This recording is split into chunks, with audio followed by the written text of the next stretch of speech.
ILO satu lembaga di bawah PBB yang ternyata juga merekomendasikan agar Undang-Undang Cipta Kerja itu diperbaiki dan karena dianggap melanggar beberapa konvensi ILO yang yang sudah diratifikasi Indonesia.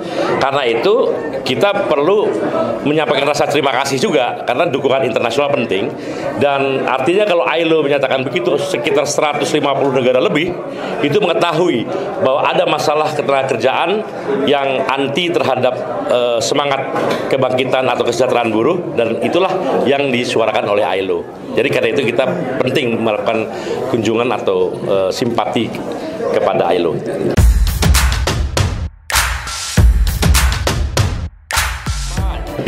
Jadi kan ini kita rencananya bisa memenuhi Jalan Jenderal Tamrin Jenderal Sudirman.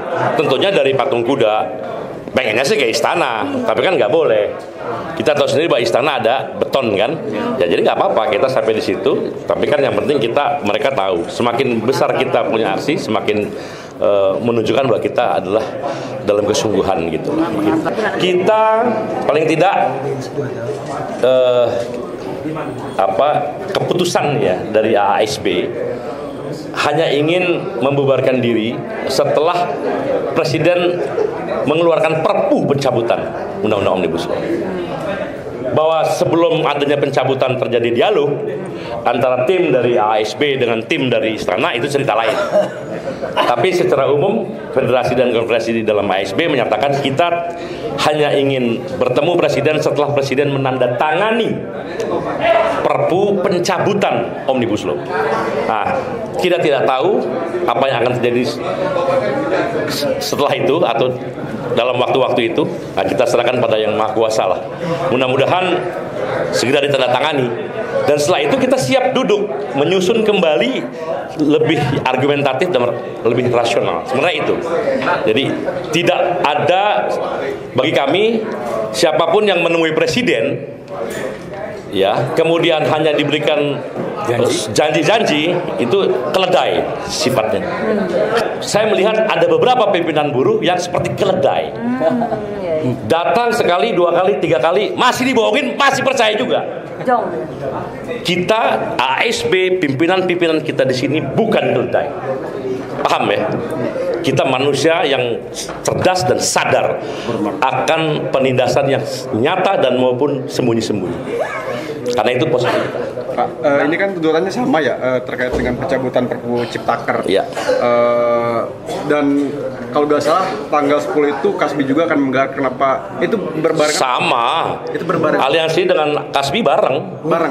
Namanya apa saja boleh.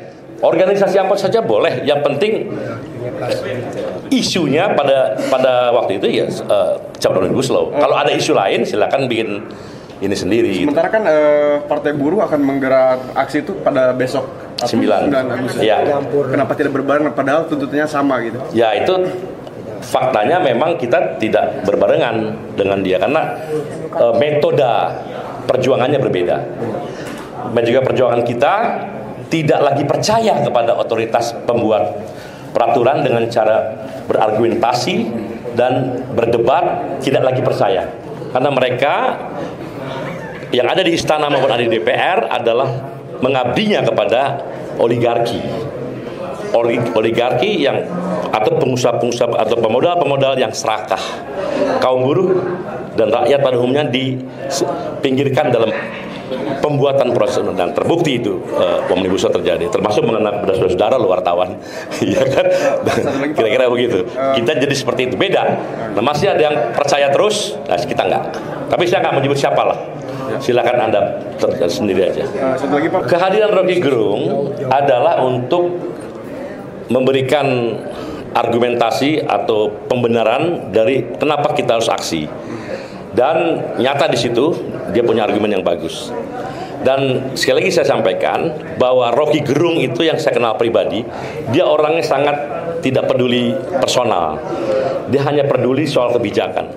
Setiap orang yang dia kritik habis, begitu selesai tidak menjabat, nggak dia apa-apain sama dia gitu. Tapi sahabatnya dia pun ketika menjabat dihabisi juga gitu. Kalau memang Karena dia orangnya memang sangat idealis, rasional. Jadi dia nggak pernah personal. Karena itu pernyataan-pernyataan dia itu adalah pernyataan-pernyataan yang terkait dengan kebijakan. Jadi kebijakan-kebijakan seperti itu saya juga mengatakan itu adalah kebijakan yang bajingan dan tolol. Dan banyak rezim ini melahirkan kebijakan-kebijakan yang bajingan dan tolol. Ya, banyak. Omnibus Law adalah kebijakan bajingan dan tolol. Arogan, sombong. Saya bisa pastikan itu. Itulah yang kira-kira kalau Rocky menyatakan sesuatu itu di seputar itu kebijakan. Jadi dan Rocky yang saya perhatikan ya, dia betul-betul merasakan kemarahan dan kejengkelan dari kaum buruh ya.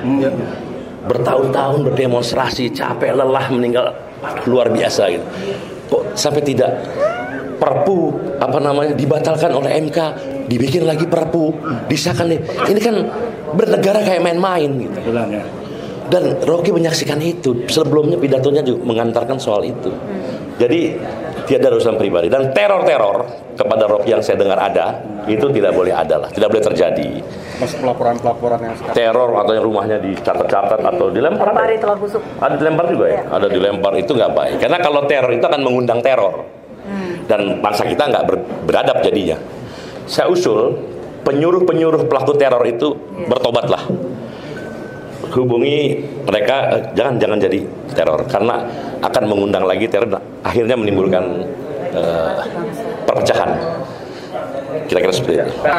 Nah, itu yang harus ditanya kepada Panglima ini lapangan. Jadi lihat suasana kebatinan di lapangan. Jangan sampai kita bubarkan, kita malah dilemparin sama kaum buruh. Itu loh pengkhianat. Kok dibubarin? Katanya kita mau memperjuangkan. Itu sangat boleh jadi seperti itu. Begitu kita bubarin, saudara-saudara kita bubar, kita dilempar sama aqua gitu kan, air mineral gitu. Ini pimpinan gimana kok ngebubarin orang kita lagi semangat-semangat gini. Jadi itu lihat suasana kebatinan di lapangan. Saya rasa itu, dan mudah-mudahan teman-teman bisa mewartakan dengan baik. Saya 7 tahun jadi kepala BNPB TKI. Saya lelah menurunkan angka kematian di luar negeri, sehingga di akhir masa jabatan saya TKI yang meninggal di luar negeri 113 orang. Sekarang yang meninggal per tahun kira-kira 700 orang. Harusnya Beni ngurus itu. Kenapa zaman saya bisa turun sampai 113 orang, sekarang 700 orang per tahun meninggal dunia? Pasti karena tidak becus memanage masalah migrasi manusia. Kalau becus nggak mungkin, harusnya 113 turun. Berarti nggak fokus. Jadi urus aja yang menjadi tugas utamanya. Apalagi kalau demo di hari kerja dan sebagainya, itu sesuatu yang keliru. Dia boleh demo Sabtu Minggu silahkan, tapi di hari kerja tidak boleh. Dan dia mengorganisir, waktunya habis pakai untuk urusan ini, sementara tugas utamanya. Nah, saya tidak mau mengomentari ini, tapi saya begitu ngelihat itu, terus lihat cari data-data, loh kok data saya berhasil meminimalisir TKI yang meninggal dari banyak ya, karena kerja turun sampai 113 di 2014, naik sampai zaman dia sekarang 700 orang per tahun meninggal, karena pasti intervensi negara terhadap pelindungan jauh berkurang dengan TKI. Itu fakta. Anda bisa buka di Google. Buat apa saya ngomong? Ya kan? Silakan buka Google. Lebih dari 3 kali lipat orang meninggal di zaman rezim Jokowi dan kepala badannya Beni ini gitu. People power itu ya adalah kekuatan massa. Zaman 2500 tahun yang lalu di hadapan Senat Romawi Yunani, berkumpul manusia meminta para senat dan kaisar untuk merubah kebijakan. Dirubah kebijakan. Itu dah awal disebut people power. Kemudian apalagi? Perubahan-perubahan banyak yang tadi itu people. Jadi people power jangan selalu diidentikan dengan menjatuh-jatuhkan pemerintah, menjatuh-jatuhkan presiden. Itu tidak identik people power, kekuatan rakyat. Gitu. Kecuali presidennya itu luar biasa zalim, jahat dan sebagainya. Ya ada di berbagai negara pun akhirnya people power berujung pada menjatuhkan. Sampai saat ini kita belum melihat Pak Jokowi perlu dijatuhkan dengan cara people power. Nah, nggak tahu kalau undang-undang Omnibus Law nggak dicabut, jangan-jangan ada kesimpulan lain. Nah, kita nggak tahu kapan gitu ya. Nah, untuk mengantisipasi terjadinya Oh ya, saya sudah minta tolong kepada polisi agar sama-sama menjaga. Kita temanya hanya Omnibus Law dan lain-lain tadi ya.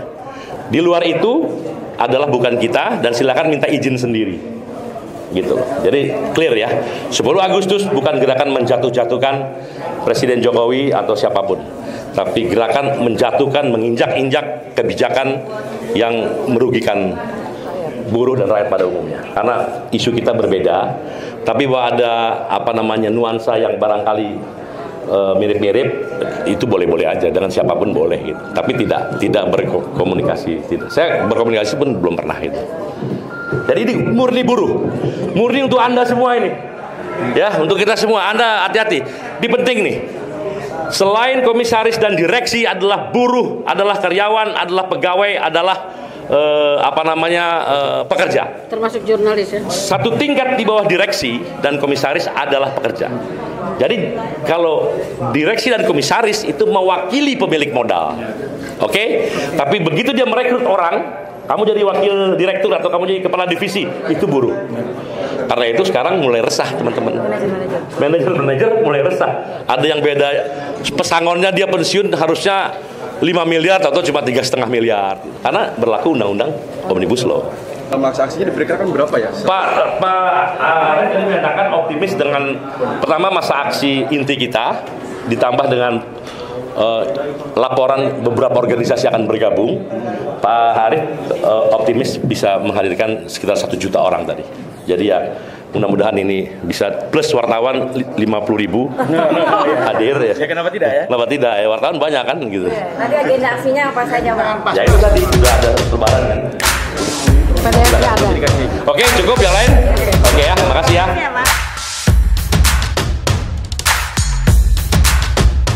Siap.